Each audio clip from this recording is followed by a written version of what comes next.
വറഹ്മത്തുള്ളാഹി വബറകാതുഹു. അൽഹംദുലില്ലാഹി റബ്ബിൽ ആലമീൻ. അല്ലാഹുമ്മ ബിനിഅമതികൽ ഉളുമാ സല്ലി അലൽ ഹബീബി മുഹമ്മദിൻ വആലിഹി കമാ അഅലൻത വസല്ലിം. സമാദരണീയരായ പണ്ഡിത ശ്രേഷ്ഠരെ, സാദാത്യങ്ങളെ, ഈ പ്രൗഢമായ സദസ്സിൽ ഒരുമിച്ച് കൂടിയിട്ടുള്ള പ്രിയപ്പെട്ട സഹോദരങ്ങളെ, സുഹൃത്തുക്കളെ, സമസ്ത കേരള ജമിയത്തുൽ മുഅല്ലിമീൻ സെൻട്രൽ കൗൺസിൽ ത്രൈമാസ ആദർശ ക്യാമ്പയിൻ നമ്മുടെ സംസ്ഥാനത്തിൻ്റെ വിവിധ ഭാഗങ്ങളിലും പുറത്തുമൊക്കെയായിട്ട് വിവിധങ്ങളായ പരിപാടികളിലൂടെ നടത്തിക്കൊണ്ടിരിക്കുകയാണ്. അതിൻ്റെ സംസ്ഥാനതല ഉദ്ഘാടനം കഴിഞ്ഞ മാസം തന്നെ മലപ്പുറം ജില്ലയിലെ പട്ടിക്കാടിനടുത്തുള്ള മണ്ണാർമലയിൽ വെച്ച് വളരെ അതിഗംഭീരമായി നടത്തപ്പെടുകയുണ്ടായി. ആ പരിപാടിയുടെ ഒരു പ്രതികരണം എന്നോണം അത് കേരളത്തിലുള്ള ബിദഈ പ്രസ്ഥാനക്കാരെ പിടിച്ചുലച്ചു എന്ന വിധത്തിൽ, പിന്നീട് ആ പരിപാടിക്ക് എങ്ങനെ മറുപടി പറയണമെന്നറിയാതെ തികച്ചും ബാലിശമായ അർത്ഥശൂന്യങ്ങളായ വാദഗതികൾ ഉന്നയിച്ചുകൊണ്ട് ആവർത്തന വിരസത വരുത്തിക്കുന്ന വിധത്തിൽ ഉള്ള പ്രതികരണങ്ങളാണ് അതിനെക്കുറിച്ച് കേരളത്തിലുള്ള വഹാബി പ്രസ്ഥാനത്തിൻ്റെ വിവിധ കക്ഷികൾ നടത്തിയത് എന്നതു തന്നെ ഈ ജമിയത്തുൽ മുഅല്ലിമീന്റെ ആദർശ ക്യാമ്പയിൻ അത് സംഭവിക്കേണ്ടിടത്ത് ശക്തമായിട്ട് തന്നെ സംഭവിച്ചു കഴിഞ്ഞു എന്നതിന് നമുക്ക് തെളിവായിട്ട് മനസ്സിലാക്കാൻ സാധിക്കും. ഞാൻ എൻ്റെ പരിമിതമായ സമയത്തിനുള്ളിൽ ഇവിടെ സുന്നത്ത് ജമാഅത്തിന്റെ അതിൻ്റെ അടിസ്ഥാനങ്ങളും അതിൻ്റെ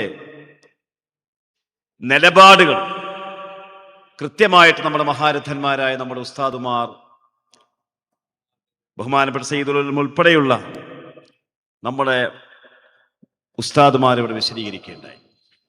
അഹ്ലുസുന്നത്തിൽ നിന്ന് കാലങ്ങളായി വ്യതിചലിച്ചു പോയ പ്രസ്ഥാനങ്ങൾ, പുത്തൻവാദികൾ, ആ പുത്തൻവാദികളുടെ കൂട്ടത്തിൽ നേരത്തെ ഉസ്താദ് പറഞ്ഞ KM മൗലവിയുടെ നേതൃത്വത്തിൽ ഇവിടെ സമാരംഭം കുറിച്ച കേരളത്തിലേക്ക് 1920-കൾക്ക് ശേഷം കടന്നു വന്ന വഹാബി പ്രസ്ഥാനം, ഈ വഹാബി പ്രസ്ഥാനങ്ങൾ ഉൾപ്പെടെയുള്ള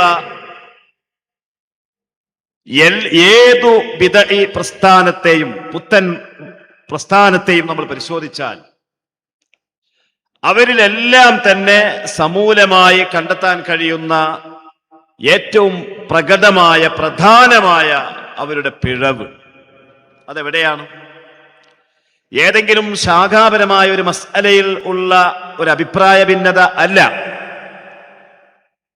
മറിച്ച് ഇസ്ലാമിന്റെ ആണിക്കല്ലായ ഷഹാദത്ത് കലിമ രണ്ടും, ഒന്ന് ലാ ഇലാഹ ഇല്ലല്ലാഹ് എന്നതിലാണെങ്കിൽ മുഹമ്മദുർ റസൂലുള്ളാഹ് എന്ന് പറയുന്ന ഷഹാദത്ത് കലിമയുടെ രണ്ടാമത്തെ വചനം, ഈ രണ്ട് വചനത്തിലും അല്ലെങ്കിൽ രണ്ടാലൊരു വാക്യത്തിൽ പിഴച്ചുപോയ കക്ഷികളാണ് ഇതൊക്കെ എന്ന് നമുക്ക് കണ്ടെത്താൻ സാധിക്കും. ലാ ഇലാഹ ഇല്ലല്ലാഹ് എന്ന് പറയുമ്പോൾ അള്ളാഹുവിനെ സംബന്ധിച്ചുള്ള എന്തെല്ലാം അഖീദകൾ അടങ്ങിയിട്ടുണ്ടോ അതെല്ലാം സമഞ്ജസമായി ഒരുമിച്ച് കൂട്ടിയ വാക്യമാണ് ലാ ഇലാഹ ഇല്ലല്ലാഹ് എന്നാണല്ലോ. വഖൗലു ലാ ഇലാഹ ഇല്ലല്ലാഹു മഅ മുഹമ്മദുർ റസൂലുഹു കുല്ലൻ ജമഅ. അപ്പോൾ അല്ലാഹുവാണ് ഖാലിഖ്, അവൻ മാത്രമാണ് ഇലാഹ്, അവൻ മാത്രമാണ് റബ്ബ്. അപ്പൊ ബാക്കിയുള്ളതെല്ലാം പുതിയതാണ്. അനാദിയായവൻ അല്ലാഹു, സ്വയം പര്യാപ്തൻ അല്ലാഹു, സ്വന്തമായി ഉണ്ടായവൻ അല്ലാഹു, ബാക്കിയെല്ലാം ഉണ്ടാക്കപ്പെട്ടതാണ്. ഇതിപ്പോ ഇവിടെ ഒരു സമ്മേളനം വിളിച്ചുകൂട്ടി പറയേണ്ട കാര്യമല്ല, എല്ലാവർക്കും അറിയുന്ന വിഷയം, ഏത് ചെറിയ കുട്ടികൾക്കും അറിയുന്ന വിഷയം. അല്ലാഹു അല്ലാത്തത് മുഴുവൻ, അല്ലാഹുവിന്റെ സിഫത്തുകൾ, ഇതല്ലാത്ത മുഴുവൻ മഖ്ലൂഖാണ്, പടക്കപ്പെട്ടതാണ്, പിന്നീടുണ്ടായതാണ്. ഉണ്ടാക്കപ്പെട്ടതാണ്. ഈ വിശ്വാസത്തെ നിരാകരിച്ചവൻ ഇസ്ലാം തന്നെ പുറത്തു പോകുമല്ലോ. ഈ വിശ്വാസത്തിൽ വൈകല്യം വന്നാൽ അവൻ നവീനവാദിയായി തീരും, അമലുകൾ സ്വീകരിക്കപ്പെടാത്ത പുത്തനാശയക്കാരനായി മാറും. വഹാബി പ്രസ്ഥാനത്തിന് സംഭവിച്ചിട്ടില്ലേ? എത്രയോ ഉദാഹരണങ്ങൾ നമുക്ക് പറയാൻ സാധിക്കും. ഓരോന്നെണ്ണി പറയേണ്ട ഒരാവശ്യം ഇല്ല എന്നാണ് ഞാൻ മനസ്സിലാക്കുന്നത്. അപ്പോ ജമിയത്തുൽ മുഅല്ലിമീന്റെ ഈ ആദർശ ക്യാമ്പയിന്റെ സംസ്ഥാനതല ഉദ്ഘാടന പരിപാടിയിൽ ഈ ഉള്ളവൻ പ്രസംഗിച്ചപ്പോൾ അതിന് കുറെ ഉദാഹരണങ്ങൾ പറഞ്ഞ കൂട്ടത്തിൽ ഒരു ഉദാഹരണം പറഞ്ഞിരുന്നു. അള്ളാഹുവിന്റെ ഏറ്റവും പ്രധാനപ്പെട്ട ഒരു മഖ്ലൂഖാണ് അർശ്. അതിന് തെളിവ് ആയത്തിലുണ്ട്, ഹദീസിലുണ്ടെന്നൊന്നും പറയേണ്ട ആവശ്യമില്ല. മാസി വല്ലാഹി തആല കുല്ലുഹു മഖ്ലൂഖ്, അല്ലാത്തതെല്ലാം മഖ്ലൂഖാണല്ലോ, അതിൽ അർശും ഉൾപ്പെട്ടു.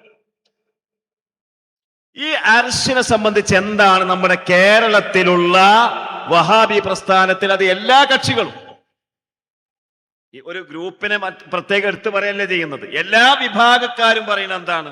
എല്ലാ വിഭാഗക്കാരും അംഗീകരിക്കുന്ന, അവര് പിളരുന്നതിന് മുമ്പായി അവരുടെ പ്രസാധക സംഘം പ്രസിദ്ധീകരിച്ച ഈ പുസ്തകം, ചോദ്യങ്ങൾ മറുപടികൾ എന്ന ഈ പുസ്തകം, ഇതിൽ AP അബ്ദുൽ ഖാദർ മൗലവി എന്ന KNMന്റെ അവര് സർവരാലും അംഗീകരിക്കുന്ന general secretary AP Abdul Khader മൗലവി,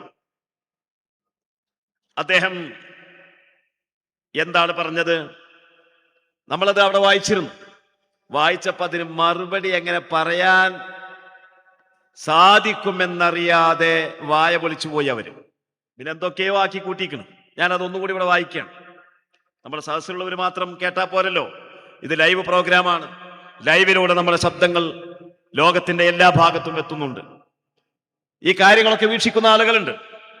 അപ്പൊ ഈ ചോദ്യങ്ങൾ മറുപടികൾ എന്ന ഈ പുസ്തകം AP അബ്ദുൽ ഖാദർ മൗലവി എന്ന KNMന്റെ ജനറൽ സെക്രട്ടറി, ഇതിന്റെ ഫസ്റ്റ് പ്രസാധനം 1992 അവര് പിളരുന്നതിന് മുമ്പ് 2000 മുമ്പുള്ള പ്രസിദ്ധീകരിക്കപ്പെട്ട പുസ്തകമാണ്.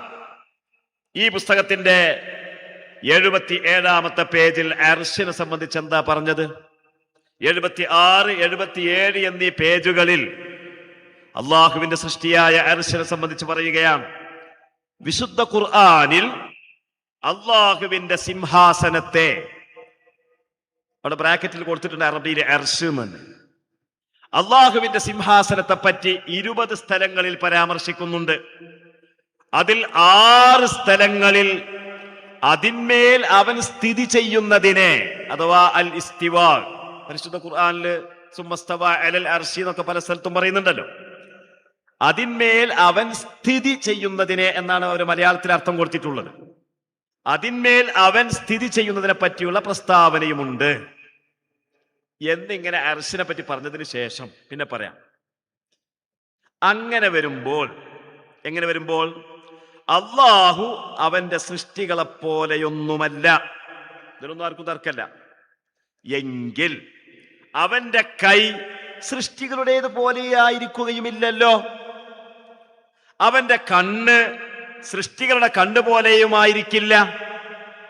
അങ്ങനെ വരുമ്പോൾ അവന്റെ സിംഹാസനവും, അനസ് മൗലവിയെ ഒന്നാണ് ശ്രദ്ധിക്കണം, ലൈവില് കേൾക്കുന്നുണ്ടെങ്കിൽ. ഇവിടെ തട്ടിപ്പ് അനസ് മൗലവി നടത്തുന്നുണ്ട്.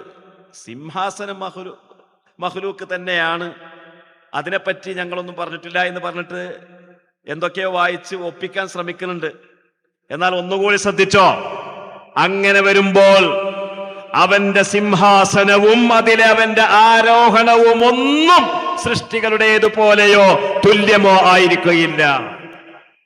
അപ്പൊ അള്ളാഹുവിന്റെ അർശും സൃഷ്ടികളെ പോലെയല്ല. ആ അർശിന്റെ മേലിലുള്ള അവന്റെ ഇസ്തിവാ, അതിന് സ്ഥിതി ചെയ്യുക എന്നാണ് ഇവർ മലയാളത്തിൽ അർത്ഥം പറയുന്നത്. ഞാൻ അതിലേക്ക് ഇപ്പൊ പോകുന്നില്ല. അപ്പൊ അർശും അതിന്റെ അള്ളാഹുവിന്റെ അർശിന്മേലുള്ള ഇസ്തിവാവും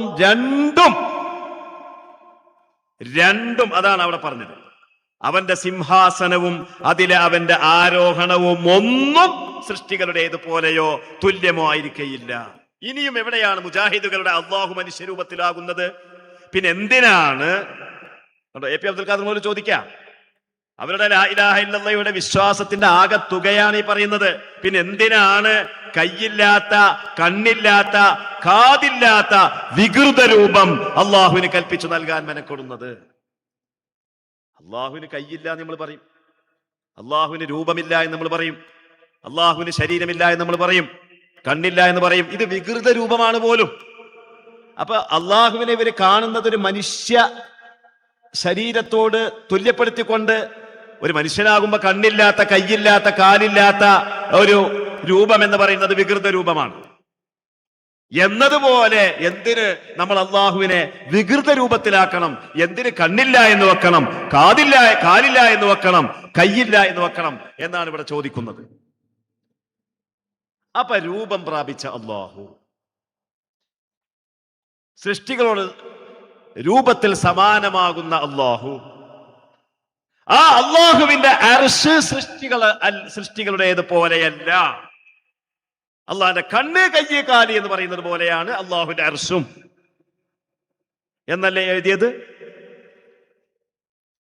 എന്നിട്ട് നമ്മളോട് ഇങ്ങോട്ട് ചോദിക്കുകയാണ്, നിങ്ങൾ ഔലിയാക്കള് നിങ്ങളെ സഹായിക്കുമെങ്കിൽ ആ ഔലിയാക്കള് പടച്ചോനാണെന്നല്ലേ ഇതിന്റെ അർത്ഥം? മുദബ്ബിറുൽ ആലം എന്ന് പറഞ്ഞാൽ അള്ളാഹു മാത്രമല്ലേ മുദബ്ബിർ? എങ്കിൽ പിന്നെ മുദബ്ബിർ വേറുണ്ടോ എന്നൊക്കെ നമ്മൾ ഇങ്ങോട്ട് ചോദിക്കാറുണ്ടല്ലോ.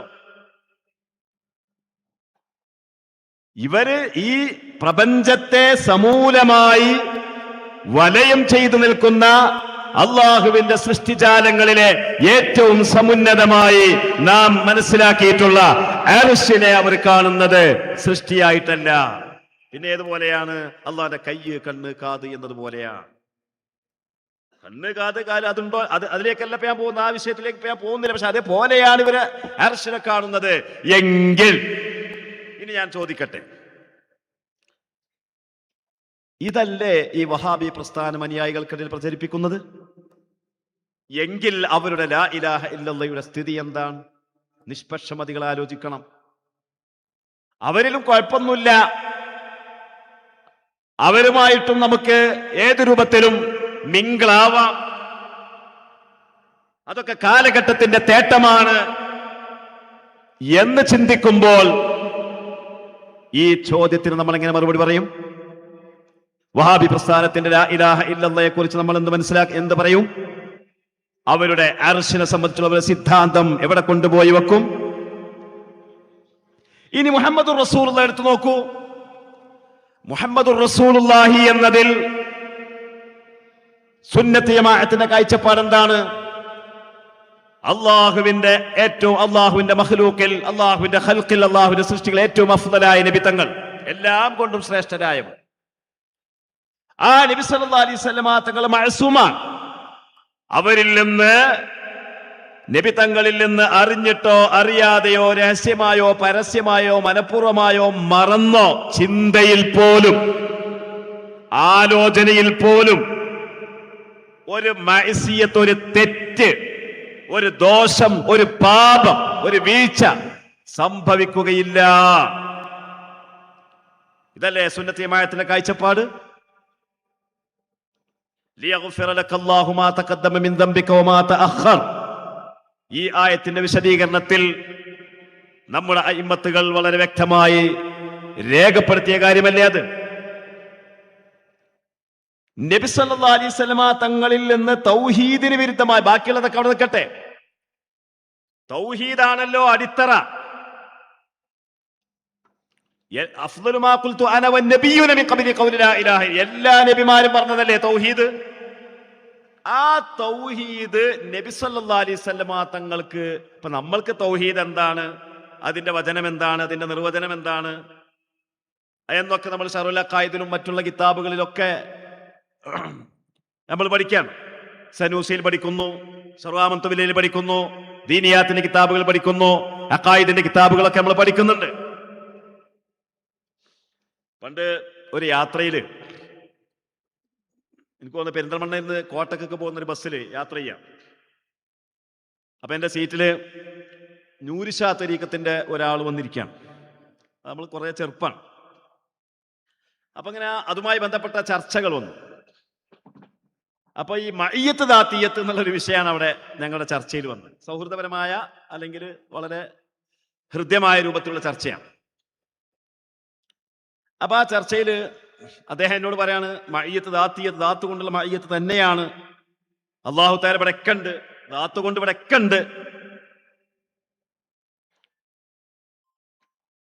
അപ്പൊ ഞാൻ അദ്ദേഹത്തോട് ചോദിച്ചു, നിങ്ങൾ ശറഉൽ അഖായിദ് ഓതിയിട്ടില്ലേ എന്ന് ചോദിച്ചു. അപ്പൊ അദ്ദേഹം എന്നോട് പറഞ്ഞത്, ശറഉൽ അഖായിദ് സിദ്ദീഖുൽ അക്ബർ ഓതിയിട്ടുണ്ടോ എന്ന് ചോദിച്ചു. കാരണം ഇന്നല്ലാഹ മഅനാന്ന് ഖുർആനിലായത്ത് ഇറങ്ങിയ സിദ്ദീഖ് റളിയല്ലാഹു അൻഹും റസൂലുള്ളാഹിന്റെയും ആ ഗുഹയിൽ വെച്ചുള്ള വിഷയമാണല്ലോ. ശറഉൽ അഖായിദ് ഞാൻ ഓതിയിട്ടുണ്ടോ എന്നല്ല നിങ്ങൾ ചോദിച്ചത്, സിദ്ദീഖുൽ അക്ബർ തങ്ങൾ ശറഉൽ അഖായിദ് ഓതിയിട്ടുണ്ടോ? അപ്പൊ ഞാനപ്പോ അതൊരു തർക്ക ചോദ്യമാണല്ലോ, ഒരു താർക്കികമായി വിഷയം വഴിമാറിപ്പോകുക എന്ന് മനസ്സിലാക്കിയപ്പോൾ ഞാൻ തിരിച്ചു അതേ ഭാഷ ഞാൻ ഉപയോഗിച്ചു. ഞാൻ പറഞ്ഞു, സിദ്ദീഖ് തങ്ങൾക്ക് ശറഉൽ അഖായിദിന്റെ ആവശ്യമില്ല. സിദ്ദീഖ് റളിയല്ലാഹു അൻഹു ദർസിൽ പഠിക്കുന്ന ശറഉൽ അഖായിദ് ഓതേണ്ട ആവശ്യമില്ല, നമുക്ക് ആവശ്യമുണ്ട്. ഞാൻ നമ്മുടെ കാര്യമാണ് നിങ്ങളോട് ചോദിച്ചത്, നിങ്ങൾ ഓതിയിട്ടുണ്ടോ? പിന്നെ അയാൾക്ക് മറുപടി ഒന്നും പറയാനില്ല. അപ്പോ നബി സല്ലല്ലാഹു അലൈഹി വസല്ലമ തങ്ങൾക്ക് തൗഹീദ് പഠിക്കേണ്ട ആവശ്യമുണ്ടോ? നമ്മുടെ ഖാലിസായ നിഷ്കളങ്കമായ ബുദ്ധി വെച്ചുകൊണ്ട് എന്താ നമ്മൾ പറയേണ്ട മറുപടി? നബി സല്ലല്ലാഹു അലൈഹി വസല്ലമ തങ്ങൾക്ക് തൗഹീദ് പഠനം നടത്തേണ്ടുന്ന ആവശ്യമുണ്ടോ? ഉണ്ട് എന്നാണോ, ഇല്ല എന്നാണോ? എന്നാൽ ഇതേതാ പുസ്തകം? മുഹമ്മദ് ബിൻ അബ്ദുൽ വഹാബ് ജീവിതവും ദർശനവും എന്ന് ഇവിടുത്തെ വഹാബി പ്രസ്ഥാനം പ്രസിദ്ധീകരിച്ചുകൊണ്ട് പ്രചരിപ്പിക്കുന്ന ഈ കട്ടിയുള്ള പുസ്തകം. ഈ പുസ്തകത്തിൽ ഇതിലൊരുപാട് കാര്യങ്ങൾ പ്രതിപാദിക്കാനുണ്ട്. ഞാൻ നമ്മുടെ സമയം, നമ്മുടെ സദസ്സ്, ഒരുപാട് വിഷയങ്ങൾ, ഇവിടെ മറ്റു അവതരണങ്ങൾ ഉണ്ടായതുകൊണ്ട് ഞാൻ അതിലേക്കൊന്നും പോകുന്നില്ല. ഇതിൽ നോക്കൂ നിങ്ങൾ, നബി സല്ലല്ലാഹു അലൈഹി വസല്ലമ തങ്ങളെ സംബന്ധിച്ച് പറയാണ്, ഇതിന്റെ 116-ാമത്തെ പേജിൽ പറയുന്നു. അപ്പൊ ഏതാണ് ആയത്ത്? ഒരു ആയത്ത് ഓതിയിട്ടാ പറയുന്നു. വലഖദ് ഊഹിയ ഇലൈക വഇലല്ലദീന മിൻ ഖബ്ലിക ലഇൻ അശ്റക്ത ലയഹ്ബതന്ന അമലുക വലതകൂനന്ന മിനൽ മുശ്രിക്കീൻ. നബിയെ, അങ്ങയിലേക്കും അങ്ങയുടെ മുൻഗാമികളായ പ്രവാചകന്മാരിലേക്കും വഹി നൽകപ്പെട്ടിരിക്കുന്ന എന്ത്? ലഇൻ അശ്റക്ത, അങ്ങ് ശിർക്ക് വെക്കുകയാണെങ്കിൽ, ലയഹ്ബതന്ന അമലുക, അങ്ങയുടെ അമല് പോലും പൊളിഞ്ഞു പോകും. വലതകൂനന്ന മിനൽ മുശ്രിക്കീൻ, ശിർക്ക് വെച്ചാൽ മുശ്രിക്കാകുന്നതാണ്. ശിർക്കുണ്ടായ മുശ്രിക്കാവുന്ന ഖുർആൻ പറയുന്നത്. ലഇൻ അശ്റക്ത, ശിർക്ക് ചെയ്യുകയാണെങ്കിൽ, ലയഹ്ബതന്ന അമലുക വലതകൂനന്ന മിനൽ മുശ്രിക്കീൻ. പത്ത് മുജാഹിദീങ്ങൾ പറയാറുണ്ട്, സുന്നിയാൾ ശിർക്ക് ചെയ്യും പക്ഷെ മുശ്രിക്കല്ല. അതെന്ത് പണിയാന്നുള്ളത് ഇപ്പോഴും ഒരു ലോജിക്കായിട്ട് നമ്മളെ യുക്തിക്ക് അത് മനസ്സിലാവണില്ല. ഖുർആൻ പറഞ്ഞ ലഇൻ അശ്റക്ത ലതകൂനന്ന മിനൽ മുശ്രിക്കീൻ. ഇവർ പറയണത് ചിലപ്പോൾ പറയും മുശ്രിക്കാണെന്ന് പറയും. നമ്മളെ പൊതുസമൂഹത്തിൽ അപമാനിക്കപ്പെടുമെന്ന് കാണുമ്പോൾ അവർ പറയും ഞങ്ങൾ മുശ്രിക്കാണെന്നൊന്നും പറയണില്ല, ശിർക്കിനെ മാത്രമേ എതിർക്കുന്നുള്ളൂ എന്നും പറയും. എന്നാ ഖുർആൻ പറഞ്ഞ എന്താ? ലഇൻ അശ്റക്ത ലയഹ്ബതന്ന അമലുക വലതകൂനന്ന മിനൽ മുശ്രിക്കീൻ. ശിർക്ക് വെക്കുകയാണെങ്കിൽ പിന്നെ മുശ്രിക്കാണ്, പിന്നെ മുശ്രിക്ക അല്ലാന്ന് എങ്ങനെയാ പറയാ? അപ്പൊ അതവിടെ ഇരിക്കട്ടെ. ഇവിടെ നബിയോട്, നബിയെ അങ്ങ് ശിർക്ക് വെക്കുകയാണെങ്കിൽ എന്ന് പറഞ്ഞാൽ അവിടെ ജലാലിയിൽ കാണാം ഫർളൻ. ഇതൊരു സങ്കല്പമായി പറഞ്ഞതാണ് കേട്ടോ. നബിയെ അങ്ങ് എന്നുള്ള ഉദ്ദേശിച്ചത് ഉമ്മത്തിനെയാണ്, ജനങ്ങളെയാണ്. അങ്ങ് ശിർക്ക് വെക്കുന്നല്ല അതിന്റെ അർത്ഥം. അതൊരു സാങ്കല്പികമായ പ്രയോഗം മാത്രമാണ്. അവിടെ കലാമൻ അലാ സബീലിൽ ഫർദ്, അതൊരു സാങ്കല്പിക ശൈലിയിലുള്ള ഒരു സംസാരമാണ്. വൽ മുറാദ് ബിഹി തഹീജുർ റുസുൽ, നബിമാരെ ഒന്ന് ആവേശപ്പെടുത്തലാണ് ഇവിടെ ഉദ്ദേശ്യം. വയഖനാത്തുൽ കഫറത്തി, അവിശ്വാസികളെ നിരാശപ്പെടുത്തലുമാണ് ഇവിടെ ഉദ്ദേശ്യം. വൽ ഇശ്ആറു അലാ ഹുക്മിൽ ഉമ്മ, ഇത് നബി ശിർക്ക് വെക്കുന്നു പറയല്ല, ഉമ്മത്തിൽ ശിർക്ക്. ഉമ്മത്ത് പറയുമ്പോൾ ഉമ്മത്തു ദഅവത്തുണ്ട്, ഉമ്മത്തുൽ ഇജാബയുണ്ട്. ഞാൻ അതിന്റെ വിശദാംശത്തിലേക്ക് ഇപ്പൊ പോകുന്നില്ല. അപ്പൊ ജനങ്ങളുടെ ശിർക്കിനെ പറ്റിയാണ് പറയുന്നത്. വൽ ഇശ്ആറു അലാ ഹുക്മിൽ ഉമ്മത്തി, ബൈളാവിയിലും നസഫിയിലും ഒക്കെ കാണാം, തഫ്സീറുകളിലൊക്കെ കാണാം. ഈ ആയത്തിന് ഇവർ വിശദീകരിക്കുന്ന എങ്ങനെയായിരുന്നു? അള്ളാഹു പറഞ്ഞു, തീർച്ചയായും നിനക്കും നിന്റെ മുമ്പുള്ളവർക്കും സന്ദേശം നൽകപ്പെട്ടിട്ടുള്ളത് ഇതത്രേ, അള്ളാഹുവിന് നീ പങ്കാളിയെ ചേർക്കുന്ന പക്ഷം തീർച്ചയായും നിന്റെ കർമ്മം നിഷ്ഫലമായി പോകുകയും തീർച്ചയായും നീ നഷ്ടക്കാരുടെ കൂട്ടത്തിലാകുകയും ചെയ്യും. ഇത് സുമർ സൂറത്തിന്റെ 65-ാമത്തെ ആയത്താണ്. ഈ ആയത്ത് വിശദീകരിച്ചുകൊണ്ട് ഷെയ്ഖ് പറഞ്ഞു എന്ന് പറഞ്ഞാൽ മുഹമ്മദ് ബിൻ അബ്ദുൽ വഹാബ്, അതാണ് വഹാബി പ്രസ്ഥാനത്തിന്റെ തലവൻ. വഹാബി പ്രസ്ഥാനത്തിന്റെ തലവനായ ഷെയ്ഖ് മുഹമ്മദ് ബിൻ അബ്ദുൽ വഹാബ് പറയാണ് എന്ത്?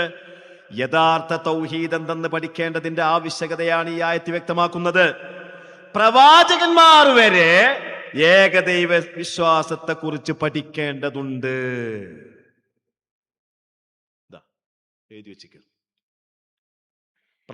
പ്രവാചകന്മാർ വരെ ഏകദൈവ വിശ്വാസം, അതാണല്ലോ തൗഹീദ്, അതിനെക്കുറിച്ച് പഠിക്കേണ്ടതുണ്ട്. അപ്പൊ ഇവർ മനസ്സിലാക്കുന്ന പ്രവാചകൻ ഏതു നിലവാരത്തിലുള്ള പ്രവാചകനാണ്? അവർ കാണുന്ന പ്രവാചകൻ തികച്ചും ഒരു സാധാരണ നമ്മളെപ്പോലെയുള്ള ഒരാൾ മാത്രമാണ്.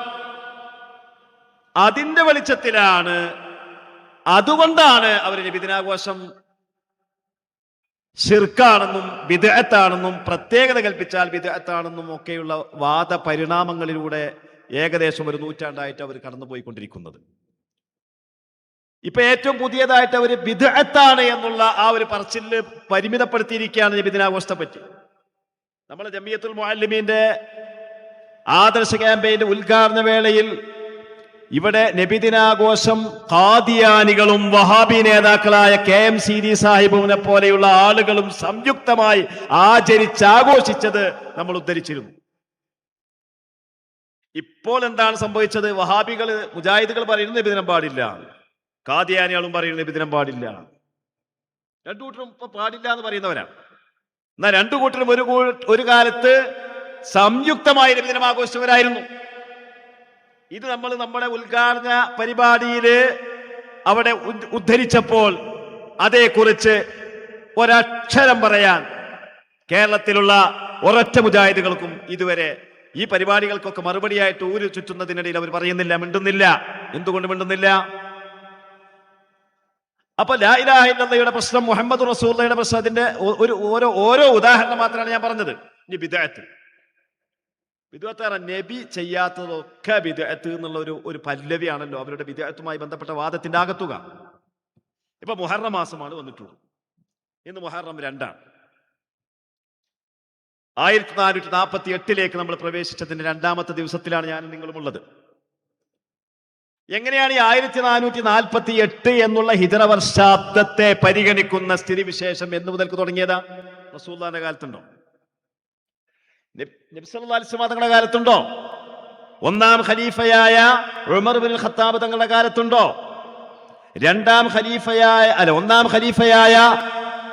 ഒന്നാം ഖലീഫ എന്ന് പറയുമ്പോൾ അബൂബക്കർ സിദ്ദീഖ് റളിയല്ലാഹു അൻഹു. നമ്മൾ തിരുത്തി പറഞ്ഞാലും ലൈവില് മറ്റേക്കാരും പോയിട്ടുണ്ടാകുക, അങ്ങനെ പ്രശ്നമുണ്ട്. ഈ ലൈവിന് അങ്ങനെ പ്രശ്നമുണ്ട്. ഒന്നാം ഖലീഫ അബൂബക്കർ റളിയല്ലാഹു തആലയുടെ കാലത്തില്ല. രണ്ടാം ഖലീഫയായ ഉമർ ഇബ്നുൽ ഖത്താബ് റളിയല്ലാഹു തആലാന്റെ ഭരണാധിപത്യം വന്നു. ഹിജ്റ 17-ാമത്തെ വർഷത്തിലാണ് ഈ താരീഖുൽ ഹിജ്റാബ്ദം സമാരംഭം കുറിക്കുന്നത്. അതെങ്ങനെയാണ് സമാരം കുറിക്കുന്നത്? അത് എവിടുന്ന വന്നത്? ഖുർആൻ നോക്കിയിട്ടാണോ? അത് എങ്ങനെയാണ് വന്നത്? അത് ഹദീസ് നോക്കിയിട്ടായിരുന്നോ? അല്ലെങ്കിൽ അതെങ്ങനെയാണ് വന്നത്? ഉമർ ഇബ്നുൽ ഖത്താബ് തങ്ങളുടെ കാലത്ത് യമനിൽ നിന്ന് വന്ന ചില ആളുകൾ വന്ന് പറയാണ്, യമൻകാര് ഒരു കാര്യം രേഖപ്പെടുത്തുമ്പോൾ ഇന്ന വർഷത്തിൽ ഇത്രാമത്തെ ദിവസത്തിൽ ഇന്ന മാസത്തിൽ നിന്ന് ഡേറ്റ് ചേർത്ത് പറയുന്നുണ്ട്, നമുക്കും തുടങ്ങുകയല്ലേ? അപ്പൊ ഉമർ ഇബ്നുൽ ഖത്താബ് തങ്ങൾ പറയണം, ഹാദാ അംറുൻ ഹസനുൻ, നല്ലൊരു കാര്യമാണല്ലോ. അപ്പൊ പിന്നെ സ്വഹാബത്തിന്റെ പിന്നെ യോഗം ചേരുകയാണ്, നമുക്ക് ഇതിൽ എന്ത് ചെയ്യാൻ പറ്റും? അങ്ങനെ ഉമർ ഇബ്നുൽ ഖത്താബ് തങ്ങളും ഉസ്മാൻ ഇബ്നു അഫ്ഫാൻ തങ്ങളും അലിയാർ തങ്ങളും എല്ലാവരും അഭിപ്രായപ്പെടുകയാണ്, നമുക്കൊരു ഒരു ഡേറ്റ് ആരംഭം കുറിക്കണം. അങ്ങനെ ഹിജ്റയെ ആസ്പദമാക്കി ഹിജ്റയുടെ പ്രാരംഭ നടപടികളുടെ തുടക്കം കുറിച്ച മുഹറം മാസത്തിനെ 1-ാം മാസമാക്കി കണക്കാക്കി പല മാനദണ്ഡങ്ങളുടെയും അടിസ്ഥാനത്തിൽ നബി സല്ലല്ലാഹു അലൈഹി വസല്ലം തങ്ങൾ 53-ാമത്തെ വയസ്സിലുള്ള ഹിജ്റയെ ആസ്പദമാക്കിക്കൊണ്ട് കലണ്ടർ ആരംഭിക്കുകയാണ്. ഇവിടെ യമനിൽ ഒരു കലണ്ടർ ഉണ്ട്, ആ കലണ്ടറിനെ സ്വീകരിക്കുകയല്ല ചെയ്യുന്നത്. ആ കലണ്ടർ അവന് ചെയ്യുമ്പോൾ നമുക്ക് നമ്മുടെ കലണ്ടർ, അതാണ് ഐഡന്റിറ്റി നമ്മൾ അവിടെ നിലനിർത്തുന്നുണ്ട്. നബിദിനം ആഘോഷിക്കുന്ന മുസ്ലിമീങ്ങള് നബിയെയാണ് ആഘോഷിക്കുന്നത്. അപ്പൊ യേശു ക്രിസ്തുവിന്റെ ജന്മത്തെ ക്രിസ്തുമസ് എന്ന പേരിൽ ആഘോഷിക്കുന്നുണ്ടല്ലോ, ആഘോഷിച്ചോട്ടെ. അതിനെയല്ല ആഘോഷിക്കുന്നത്. അവരത് ആഘോഷിക്കുമ്പോൾ നമ്മൾ ഇതാണ് ആഘോഷിക്കുന്നത്. അവിടെ മുശാബഹത്തല്ല, അവിടെ അവരോട് സാദൃശ്യമാവരല്ല, എതിരാവരാണുള്ളത്. അപ്പൊ എതിരാകുന്ന പശ്ചാത്തലത്തിൽ അവിടെ ബിദ്അത്ത് അല്ലെങ്കിൽ അത് പുത്തനാചാരമെന്ന് അല്ലെങ്കിൽ ദുരാചാരമെന്ന ആ ഒരു ആരോപണത്തിന് പ്രസക്തിയില്ല. ഈ അടിസ്ഥാനം അവർക്ക് മനസ്സിലായില്ല. ഞാൻ മറ്റൊരു ഉദാഹരണം കൂടി പറയാം. ഹിജ്റയുടെ ഉദാഹരണം ഇവിടെ പറഞ്ഞു. ഒരു ഉദാഹരണം കൂടി പറഞ്ഞിട്ട് ഇൻഷാ അല്ലാഹ് ഞാൻ അവസാനിപ്പിക്കാനാണ് ഉദ്ദേശിക്കുന്നത്. ഇപ്പൊ ഈ പുസ്തകം, ഈ കിതാബ് ഇഖ്തിലാഉ സിറാത്തുൽ മുസ്തഖീം ഇബ്നു തൈമിയ്യയുടെ കിതാബാണ്. ഇതിൽ പറയുന്ന ഒരു ഹദീസ്, നമ്മുടെ ഏറ്റവും പ്രധാനപ്പെട്ട ഏറ്റവും വലിയ ഇബാദത്ത് ജുമുഅയാണല്ലോ. ശാരീരികമായ ഇബാദത്തുകളിലെ ഏറ്റവും ശ്രേഷ്ഠമായത് ഫർദ് നിസ്കാരങ്ങളാണെങ്കിൽ അതിൽ ഒന്നാം സ്ഥാനമാണല്ലോ ജുമുഅ നിസ്കാരത്തിനുള്ളത്. ജുമുഅ നിസ്കാരം ഇസ്രായിന്റെ ആ 5 നിസ്കാരങ്ങളെ കൂട്ടത്തിൽ ജുമുഅയും വന്നിട്ടുണ്ട്. പക്ഷേ നബി സല്ലല്ലാഹു അലൈഹി വസല്ലം തങ്ങൾക്ക് മക്ക കാലഘട്ടത്തിൽ അത് നിർവഹിക്കാൻ നടപ്പിലാക്കാൻ സാധിച്ചില്ല. അതിന് പല കാരണങ്ങളും പറയുന്നുണ്ട്. 40 ആളുകൾ ഒരുമിച്ച് കൂടാനെന്ന് സാഹചര്യമുണ്ടായില്ല. ഇനി ഉണ്ടെങ്കിൽ തന്നെ പബ്ലിക്കായിട്ട് നിർവഹിക്കുവാൻ പറ്റുമായിരുന്നില്ല.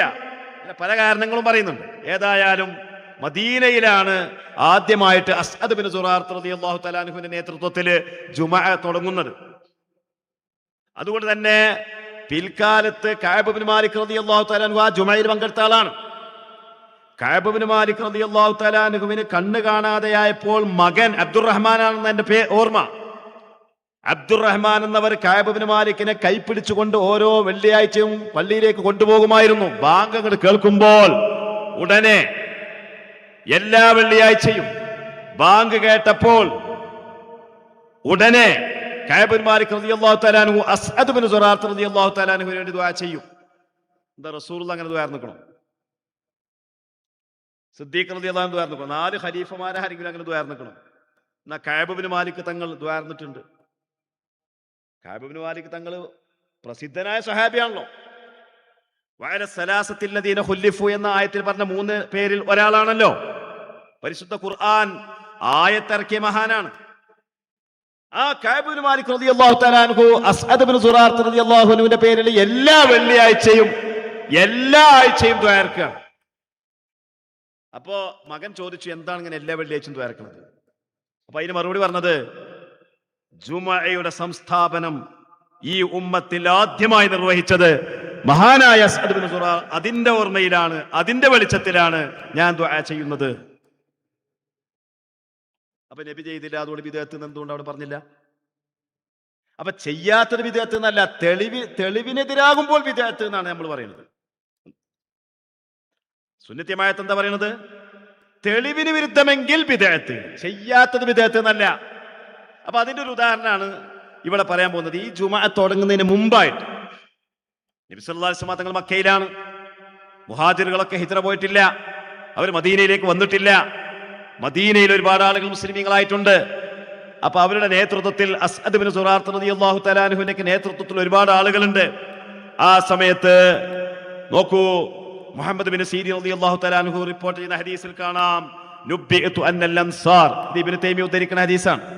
നുബ്ബിഅതു അന്നൽ അൻസാർ ഖബല ഖുദൂമി റസൂലില്ലാഹി സ്വല്ലല്ലാഹു അലൈഹി വസല്ലം അൽ മദീന, നബി തങ്ങളും സഹാബികളും മദീനയിലേക്ക് വരുന്നതിന് മുമ്പായിട്ട് അൻസാറുകളായ അന്നുണ്ടായിരുന്ന സഹാബിമാർ ഖാലു, അവർ പറയാണ്, ലൗ നദർനാ യൗമൻ, നമുക്കൊരു ദിവസം, ഫജ്തമഅനാ ഫീഹി, നമുക്ക് ഒരു ദിവസത്തിൽ നമുക്ക് ഒരുമിച്ച് കൂടാമല്ലോ. ഫദക്കർനാ ഹാദൽ അംറ അല്ലദീ അൻഅമ അല്ലാഹു ബിഹി അലൈനാ, നമുക്ക് ഒരുമിച്ച് കൂടിയിട്ട് നമുക്ക് അല്ലാഹു തന്ന ആ നിഅമത്തിനെ പുരസ്കരിച്ചുകൊണ്ട് നമുക്ക് ദിക്റിലായി കഴിഞ്ഞുകൂടാമല്ലോ. അപ്പൊ അവർ പറഞ്ഞു, യൗമുസ് സബ്ത്, നമുക്ക് ശനിയാഴ്ച ആക്കിയാലോ? അപ്പൊ പറഞ്ഞു, അത് വേണ്ട, ശനിയാഴ്ച ജൂതന്മാരുടെ ദിവസമല്ലേ. എന്നാ ഞായറാഴ്ച ആക്കിയാലോ? അതും വേണ്ട, അത് ക്രൈസ്തവരുടെ ദിവസമല്ലേ. എന്നാ വെള്ളിയാഴ്ച ആക്കിയാലോ?